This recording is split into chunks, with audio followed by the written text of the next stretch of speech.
Prav je, da se o barvah podučimo in na ta način izgubimo strah pred izbiro. Nenazadnje je barvna osvežitev eden najbolj enostavnih in denarnici prijaznih načinov, kako dobiti nov videz našega domovanja. No pa poglejmo stanovanje, kjer se arhitekt in lastnik nista bala intenzivnejših barv. Vendar je k zavidljivemu končnemu rezultatu vodila strokovno dobro podkovana roka in še kup zanimivih podrobnosti. Tole stanovanje v bloku iz 60-ih let je prenovljeno z velikim posluhom za vse tisto, kar je bilo v preteklosti narejeno kakovostno. V osnovi delavsko bivališče pa je dobilo bolj eleganten meščanski videz tudi zaradi premišljene izbire barvne palete. Bor Pungarčič, pozdravljeni. Povejte mi, kdo živi v tem stanovanju, o naročniku? Tukaj stanuje moj dolgoletni prijatelj, drugače je strsta Italijan, ampak dela v Sloveniji že 20 let.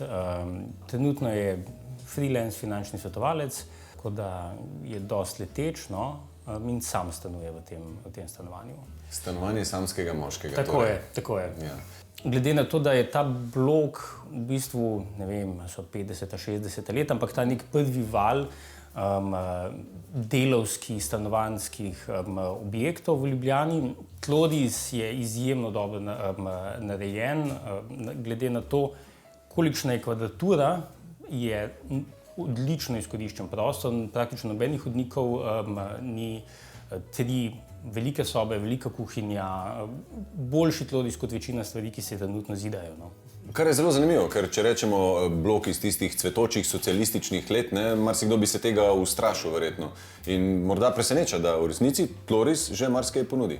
Ja, Tlodis je zelo kakovostno zasnovan, ker ima ločen javni del s kuhinjo, dnevno sobo, vežo in tako naprej, in ločen zasebni del, 2 spalnici in kopalnica. Obenem je pa prehoden, to pomeni, iz veže imamo vstop in v kuhinjo, in v dnevno sobo, in potem dalje iz kuhinje v eno spalnico. V bistvu nastane tak krožni tok, ki omogoča bolj svobodno prehajanje po stanovanju. Nobenih slepih rokavov ni in daje neko lahkost in svobodo. V stanovanju se čuti individualni okus lastnika. Gospod skrbno izbira predmete, ki jih prinese v svoj dom. Poleg slik, dekorativnih in osebnih predmetov, ki poskrbijo za občutek topline in ugodja, je potrebno omeniti posamezne kose pohištva. Nekaj kosov je starih, podedovanih. Določeni kosi, kot recimo komodi v dnevni sobi in spalnici ter nočni omarici, so iz orehovega lesa. Izdelani so brez vijakov, brez lepil ter premazani z voskom. Gre za pohištvo slovenske izdelave in z dizajnom, ki močno spominja na 70. leta. Stanovanje prijetno preseneti tudi z obilico naravne svetlobe, saj so okna precej velika. Vso stavbno pohištvo v stanovanju, tako okna kakor notranja vrata, je bilo obnovljeno. Okna so na zunanji strani dobila termopan stekla in sedaj funkcionirajo enako dobro oziroma bolje, kot če bi vgradili nova. Izjemna mi je v tem stanovanju izbira barv. Ne samo po barvni paleti, ampak po razporeditvi posameznih ploskov. Kako ste tukaj razmišljali oziroma kaj vas je? Ja, to je staro delavsko stanovanje. Če bi vse naredili enostavno v beli barvi, bi nekako tudi duh tega ostal v prostoru. Namenoma smo izbrali takšne barve, kot so, neke bolj globoke, temne barve, zato smo malo dvignali neko podobo tega stanovanja. Igrajo pa tudi čisto praktično vlogo. Recimo v kuhinji je ena stena v modri, zaradi tega, ker temne barve nekako stopajo nazaj v pogledu in potem prostor deluje večji v eno smer. Ali pa recimo v dnevni sobi smo seveda vnaprej vedeli, kje bo kavč, zato ker je postavljen tako, da ko sediš na kavču, vidiš proti vhodu, ker je to nek boljši občutek, čisto psihološko, si želimo imeti krit hrbet in ni nikoli prave sproščenosti, če imaš vrata za hrbtom. Tako da nismo dali zelenega kavča pred zeleno steno, ampak smo drugi 2 steni dali v to zeleno barvo, kar obenem tudi pomeni, ko sediš na kavču, gledaš v te 2 zeleni steni, ki zopet stopata nazaj, ker manj žari, to pomeni ne seva toliko v prostor, svetle barve stopajo naprej, temne barve stopajo nazaj. In zopet sediš na kavču in prostor deluje bolj prostoren. In podobno v spalnici je stena, ki je za vzglavjem bela, malo tudi zaradi tega, ker potem pridejo slike bolj do izraza. Ta stena, v katero gledaš, je pa plava, zato ker obenem to tudi pomirja, daje neko tako vzdušje pred spancem in tako naprej.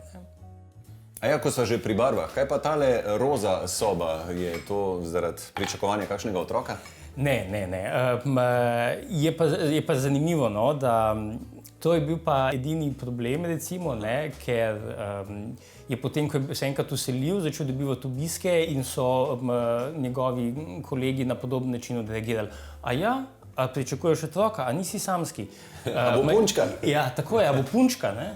Najprej on rabil potreboval čas, da se je navadil na to in mu je zdaj super, ampak ko smo pa ravno pri tej temi, ne, v resnici ta razdelitev, da je za punčke pastelno roza, pa za fantke pastelno modra, je pravzaprav ena stvar, ko se je pojavila šele po prvi svetovni vojni. Prej je bilo pa ravno obratno. Zato, ker je bilo pojmovanje takrat, da je pastelno modra barva Device Marije in so potem dekliške sobe barvali v modro, medtem ko je roza, je pa v bistvu taka mehkejša verzija rdeče, ki je barva agresije, vojne, akcije in so barvali fantovske sobe v roza. Lastnik in arhitekt se strinjata, da je potrebno vse, kar je starega in kakovostnega, nujno ohraniti in ne le zamenjati z novim. V veži, stranišču, kopalnici in shrambi je bil originalno terrazzo tlak, ki pa je bil žal preveč uničen, da bi ga lahko obnovili, zato so čezenj položili keramiko. Parket, ki je originalen iz tistega časa, je bil obnovljen. Ker je bil preveč poškodovan, so ga zamenjali z enakim, kupljenim iz druge roke. Ravno glede parketa je bila zgodba taka, da smo morali izvajalcu trikrat pisno potrditi, da res želimo imeti ta parket samo pribrušen in prelakiran in da mora biti ta star parket noter. Ja, pa bo škripalo, pa ne bojo vse fuge točno enake in tako naprej. In je moral investitor prav, ja, točno to želim. Želim pot, ki škripa, ne pričakujem neke kozmetične perfekcije. To je staro in ima svoj šarm zato, ker je staro in želim to ohraniti. In jaz se s tem absolutno strinjam. Se po svoje za razumeti, zakaj bi človek imel na novo položen star parket, ki bo škripal? Mislim, hec je o tem, ljudje pri prenovah pogosto naredijo to napako, da vidijo nekaj starega in jim je všeč. In potem grejo to prenavljati in pobrišajo ves ta šarm s tem, ko prenavljajo. Izbrišajo vse to, v kar so se v začetku zaljubili s to prenovo. In nažalost jim v veliki večini primerov izvajalci tu niso v pomoč, ker so malo zato, da sebi krijejo hrbet, recimo, malo zato, ker imajo mogoče slabe izkušnje s tem, da so ljudje potem klicali in rekli, ja, meni pa škripa pot, in se oboji bojijo tega. Najlažje, najhitreje je zmetati vse ven, položiti na novo laminat, dati not PVC okna in to je vse narejeno v tednu dni in tako naprej. Ampak se pa s tem zgubi nek karakter.